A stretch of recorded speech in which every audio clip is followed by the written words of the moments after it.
Hello， 大家好，欢迎收看本周的一周测评，我是亚当。上次首阳康复的时候恰巧做了丁威迪一代的测评，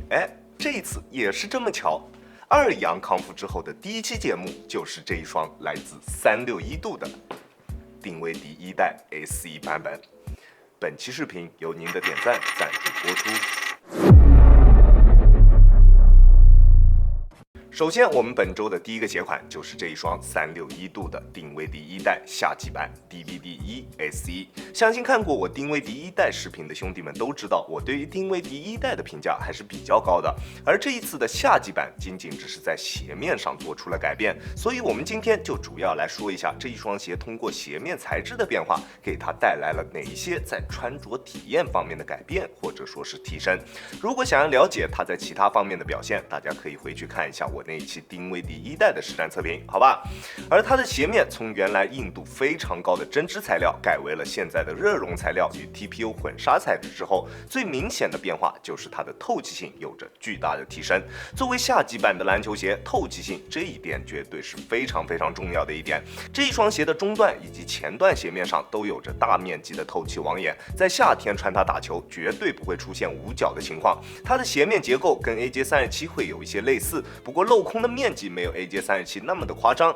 算是很好的在强度与透气性这两个方面找到了一个平衡点，在拥有优秀透气性的同时，在强度方面也不至于太糟糕。但是跟原来的普通版本相比，它在鞋面的强度方面是有所下降的。在我做一些大幅度变向或者是侧向蹬地的时候，还是能够感觉到鞋面会有一点点兜不住脚。同样也因为鞋面材料的变化，它的内部填充会明显比之前的普通版本要稍微薄一些。之前普通版本的丁威迪一代会更加适合窄脚的兄弟去进行选择，而这一次的 SE 版本则会更加适合正常脚型的兄弟们去进行选择。我偏窄的脚型穿这一双鞋，在变向的时候，脚在鞋内会出现横向的位移，在急停的时候也会有轻微的顶脚趾情况出现，好在并不是特别的明显，在一个可以接受的范围内。而它最明显的一个提升，我相信大家应该都知道，就是舒适性。普通版本的丁威迪一代，由于鞋面材料过硬，在跑动过程中，它的弯折点卡脚现象还是比较明显的。而这一次的 SE 版本在这一方面得到了非常明显的改善，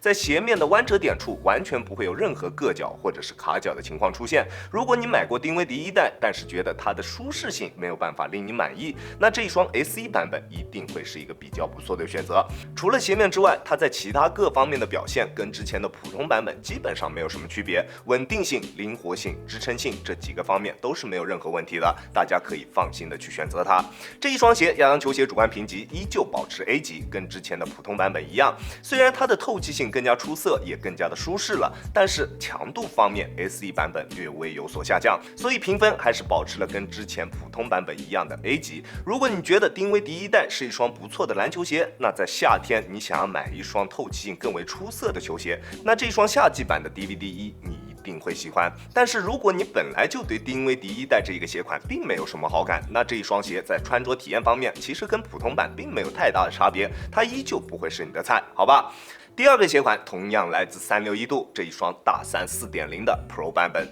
从外观上面，大家也不难看出它就是由原来的大3 Switch 演变过来的。除了在中底方面做出了一定的调整之外，没有特别明显的变化。整体的强度依旧非常的出色，绝对能够应对高强度的比赛。聊这一双鞋，一定要先来说一说这一双鞋的尺码选择。这一双鞋由于鞋垫的厚度上升了，导致了球鞋内部的空间变小了很多。如果你要正常穿着这一双鞋去进行打球进行实战，要么就是选大一个尺码，要么就是更换一副薄一些的鞋垫。这一双鞋我其实并不是特别的推荐大家去进行购买，因为它在实战的体验方面跟之前的 Switch 版本几乎没有什么区别。中底的重心依旧略微偏高，但是比 Switch 版本会稍微好一些，但是差距并不是特别明显。缓震依旧非常出色，绝对能够满足大体重球员对于缓震的需求。而中底碳板的加注也并没有给它带来特别明显的在滚动感方面的提升。由于中底的缓震材料跟之前的 Switch 版本相比，在硬度方面略微有所下降，所以在中底换上了前叉的碳板之后，它的滚动感表现跟之前的 Switch 版本只能算是打一个平手，可能略微有所提升，但是在体感方面并不是特别明显。这一双鞋我给出的评级也跟之前的 Switch 版本相同，同样是 A 减，两双鞋在穿着体验方面的差距其实并不大。如果预算比较足，那 Pro 版本可能可以提供给你更为持久的缓震体验，它的中底缓震材料在衰减方面一定会比 Switch 版本要更好一些。但是如果你的预算不多 ，Switch 绝对是更好的选择，花更少的钱可以体验到95%甚至是更多的 Pro 版本所能提供给你的实战体验。我是更加推荐大家去购买 Switch 版本的，好吧？这一双鞋我依旧更加推荐偏内线的球员去进行选择，它的缓震优秀，强度足够高，跑动时的跑动感也确实非常不错。如果你对于低帮的篮球鞋并不反感，又是偏内线打法的球员，那这一双鞋真的会是一个比较不错的选择。但是相对来说更具性价比的 Switch 版本，我觉得是更好的选择。接下来一双依旧是大三系列下面的一个鞋款，但是是最低端的一个鞋款 Big 3 Team。在外观方面，它依旧延续了大三系列的家族设计语言，把这一双鞋跟之前的 Pro 版本放在一起不仔细去看，真的很难分辨究竟谁是谁。鞋面使用了大面积的工程网布，加上部分位置的热熔材料组合而成。中底使用了全掌的 Quick Foam Light， 单支42码的重量是367克，200左右的价格，这个配置我觉得还是 OK 的。而且它在穿着体验方面的表现也绝对值这一个价。大底的纹路比较粗犷，不过在主要的发力点位置处纹路略微偏细。大底所使用的橡胶在硬度方面也并不是特别高，在硬度计的测试下，硬度只有60左右，即使是室外的塑胶场地，也只能算是勉强够用的水平。那如果要用来打水泥地我并不是特别推荐。不过它的整体抓地表现还是非常不错的，在干净的木地板上面，基本上能够做到想停就停的水平，并且它的大底对于灰尘的敏感度也并不是特别高。场地上面如果有灰尘，它的抓地力也并不会有特别明显的一个下降，只要时不时的用手去擦拭一下鞋底，就能保证脚底下有够用的抓地力。而在中底方面的表现，也只能算是一个中规中矩的一个水平。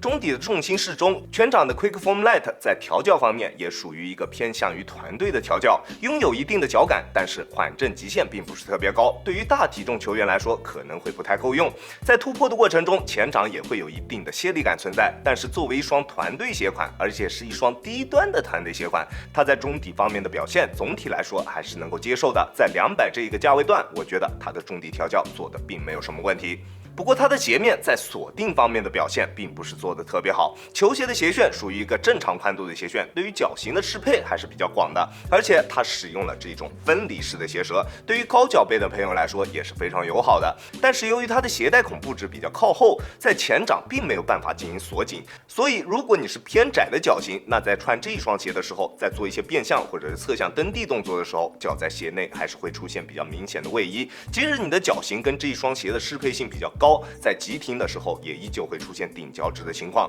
这一点是这一双鞋身上最明显的一个缺陷。是不是能够接受这一点，就是你最终是否能够购买这一双鞋的唯一一个因素。它的鞋面除了在锁定方面做的并不是特别好之外，在其他各方面的表现都是非常不错的。鞋面的强度足够，它的支撑力度完全能够应对大幅度的变向，中底的刚性也完全够用，稳定性灵活性整体的支撑表现都没有什么问题。不过它在足弓支撑方面也略微偏弱，这一点大家也必须要注意一下，其他基本上就没有什么问题了。这一双鞋亚当球鞋主观评级 B 减，虽然我说这一双鞋在各方面都没有什么问题，但是这是在